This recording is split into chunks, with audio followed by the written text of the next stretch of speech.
Stop permudah remisi bagi koruptor. Dialog kita lanjutkan kembali.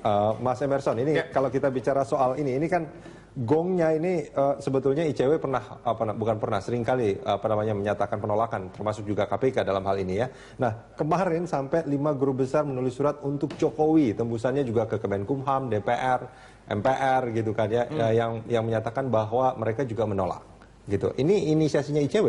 Ya, ini salah satunya. Artinya gini, kita mengajak banyak kalangan, tidak hanya masyarakat sipil, tapi juga kalangan perguruan tinggi, guru besar untuk melakukan proses penolakan terhadap remisi yang menurut kita ini kontraproduktif dengan komitmen anti korupsinya Pak Jokowi. Nah, dari sekian banyak kita berhasil mengumpulkan ada 5 guru besar dan kemudian surat ini sudah kita sampaikan kemarin ke Presiden Jokowi. Artinya apa? Bahwa Jokowi diingatkan ada banyak pihak yang menolak substansi revisi PP 99 2012, khususnya pengaturan soal hak-hak narapidana bagi perkara korupsi. Tidak hanya masyarakat sipil, tapi KPK dan juga perguruan tinggi. Artinya apa? Sebaiknya dia perhatikan betul keberatan ini. Oke. Nah, tapi kalau kita melihat sebetulnya juga banyak yang mengeluhkan peraturan pemerintah yang sebelumnya. Ini justice collaborator terus tanda atau dokumen atau file apa yang menunjukkan bahwa dia pernah memang menjadi justice collaborator, itu kan sulit juga didapatkan. Ya, yang juga harus dikritik adalah di luar KPK, seperti kepolisian, kejaksaan tidak punya standar SOP gitu ya, standar prosedur soal penetapan justice collaborator. Nah, ini yang juga dicurigai teman-teman di Dirjen Pas, ini juga diperdagangkan gitu ya.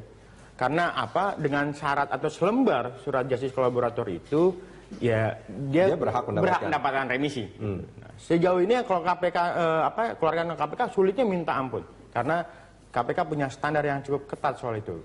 Tapi bagi kami sendiri, kenapa kita pertahankan atau ICW dukung mempertahankan syarat justice collaborator, karena kita bicara soal upaya penuntasan perkara korupsi. Di beberapa kasus korupsi itu kalau nggak ada justice collaborator itu agak susah gitu ya, membongkar kasus secara tuntas. Dan salah satu reward buat para justice collaborator adalah ketika proses tuntutannya diperingan, ketika sampai ke pengadilan vonisnya juga rendah. Nah, ketika dia menjalani hukuman pidana, remisinya diberikan sangat mudah gitu ya. Oke. Nah, ini kalau kita bicara soal justice collaborator selama ini dari kasus-kasus besar yang banyak publik ketahui, siapa saja yang sudah pernah mendapatkan? Jadi ada kasus Abdul Khoir, kasus sejumlah proyek yang melibatkan sejumlah anggota DPR, Komisi 5 DPR. Kemudian ada beberapa Hamdani Amin di kasus KPU yang beberapa waktu yang lalu. Kemudian ada beberapa Wahid Muhammad yang itu juga membongkar kasus proyek Hambalang dan proyek di Kementerian Kemenpora gitu ya. Dan mereka mendapatkan banyak kemudahan. Artinya apa? Selain perlindungan soal fisik gitu ya, mereka juga perlindungan soal hukum. Hukumnya apa? Misalnya dia ditempatkan terpisah dari misalnya narapidana yang lain, atau misalnya dia dapat banyak kemudahan soal mendapatkan remisi karena statusnya sebagai justice collaborator. Nah, ini agak beda nih kalau misalnya pelaku-pelaku yang lain. Kalau hitungan kita tanpa justice collaborator, misalnya saya ambil contoh Lutfi Hasan yang divonis 18 tahun penjara, dia baru akan keluar 2032. Nah, di sisi yang lain kan kita sedang mencurigai sebenarnya ini kepentingan, jangan-jangan ada penumpang gelap di balik ini, karena kita tahu Pak Yasona Lawli adalah politisi partai PDIP dan juga mantan Komisi 3 DPR. Ketika proses-proses RDP dengan Komisi 3 selalu diwacanakan adalah revisi PP 99 2012. Saya agak khawatir jangan-jangan ini karena suara-suara para politisi koruptor yang ingin kesulitan mendapatkan remisi karena PP 99 2012 ini. Nah, justice collaborator ini ketika dia pertama kali menjadi justice collaborator, tadi kan dikatakan dalam setahun aja remisi bisa 3 kali. Ya, tanpa justice collaborator. Tanpa justice collaborator. Ya. Dengan justice collaborator? Tetap sama, tapi pastinya akan lebih mudah gitu ya. Oke. Mas Emerson, ini kita sudah tersambung juga dengan Humas Ditjen Pas, Akbar Hadi. Selamat pagi, Pak Akbar. Selamat pagi, Mas Wisma. Pak Akbar, dengan Rudi di sini, Pak Akbar. Oh, Pak Rudi. Siap, Mas Rudi. Pak Akbar, di studio juga ada Emerson Yunto dari ICW ya? Baik. Oke. Pak Akbar Hadi, ini kemarin ada 5 guru besar yang mengirimkan surat menolak mengenai RPP warga binaan, khususnya bagi para koruptor, Pak. Agar remisinya itu tidak dipermudah. Tanggapan Pak Akbar?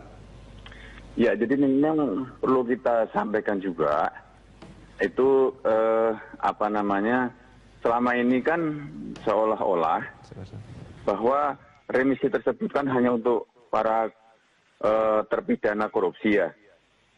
Nah, yang perlu menjadi catatan besar dipahami oleh kawan-kawan bahwa pencabutan GC ini itu tidak semata-mata untuk narapidana tipikor saja. Yang lebih berdampak adalah kepada narapidana kasus narkotika yang memenuhi hampir seluruh lapas rutan kita, yaitu hampir 50-60%. Nah, di sana rata-rata para narapidana yang terkena persyaratan GC, yaitu mereka yang kena 5 tahun itu jumlahnya cukup besar. Bahkan sekitar 30-40%. Jadi kecenderungan inilah yang pada akhirnya sangat berdampak kepada overkapasitas. Jadi kalau seandainya GC ini tetap diterapkan di PP 99 tahun 2012, maka tentu saja akan berdampak kepada semakin bertambahnya overkapasitasnya kondisi lapas rutan kita. Oke. Nah, sementara kalau hanya kita kan berlaku bahwa tidak ada peraturan yang non diskriminasi, nggak boleh diskriminasi. Ketika narapidana tipikor, kemudian narkoba, dan kemudian teroris itu ditetapkan sebagai kasus yang extraordinary crime, maka tidak semata-mata GC ini untuk narapidana kasus tipikor saja, kan juga harus berlaku kepada teroris dan narkoba. Oke. Nah, inilah yang menjadi juga salah satu alasan dengan beberapa alasan-alasan lain, diantaranya adalah GC ini telah diatur dalam Undang-Undang Nomor 31 tahun 2014. Sementara PP 99 ini kan tahun 2012. Dengan demikian seharusnya PP ini juga merujuk kepada aturan yang baru, yaitu tahun 2014 Undang-Undang Nomor 31 tentang GC, bahwa GC merupakan kewenangan dari pengadilan atau hakim dan bukan ranah dari Kemenkumham.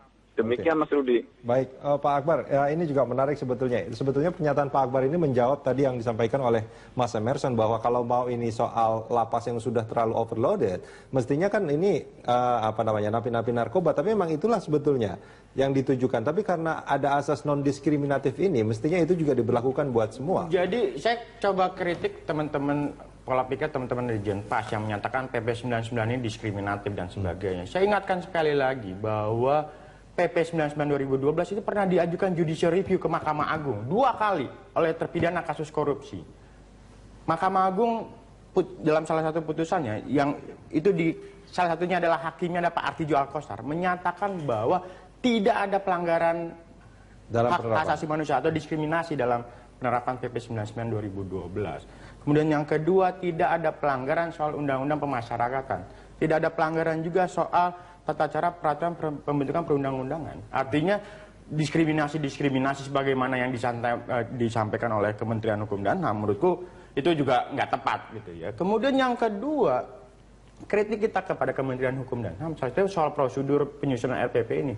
Sampai saat ini kita nggak pernah lihat tuh yang namanya naskah akademis, kajian yang komprehensif yang bicara kenapa perlunya ada PP 99 tahun 2012 ini. Artinya apa? Ini kayak nggak serius gitu loh. Mau nyusun satu regulasi tapi tidak disertai dengan kajian-kajian yang komprehensif. Tidak ada naskah akademis. Saya coba koordinasi dengan KPK. KPK menyatakan juga tidak ada kajian akademis soal itu. Kita juga tanya kepada teman di Kementerian Hukum dan HAM, tidak juga siapkan soal itu. Ya, tidak ada atau sebetulnya memang tidak ada. Oke. Pak Akbar. Halo, Pak Rudi. Pak Akbar, mungkin ya, bisa kita silakan, tanggapin. Pak Akbar. Halo? Ya, silakan Pak Akbar. Jadi begini, di kasus narapidana narkoba itu ada yang kena hukuman 4 tahun 10 bulan, ya kan? Banyak juga kasus yang kena 4 tahun 10 bulan. Sementara itu masih kalau di ketentuan yang ada masih bisa memungkinkan dapat remisi karena tidak kena peraturan tentang GC. Nah, kalau dia hukumannya 5 tahun, maka dia terkena ketentuan persyaratan GC. Jadi coba bayangkan Mas Rudi, hanya dalam beda hukuman 2 bulan, yang satu bisa mendapatkan remisi, kemudian yang 5 tahun tidak dapat remisi. Nah ini kan tentu saja hanya beda 2 bulan, ini kan bisa jadi salah satu faktor diskriminasi di sana. Ya kita kan terlepas dari uji materi yang sudah dilakukan oleh MK, tapi yang jelas kan kita sebagai pelaksana di lapangan inilah kondisinya. Nah kemudian mengenai naskah akademik kita sudah ada gitu, setiap pembahasan ada naskah akademik.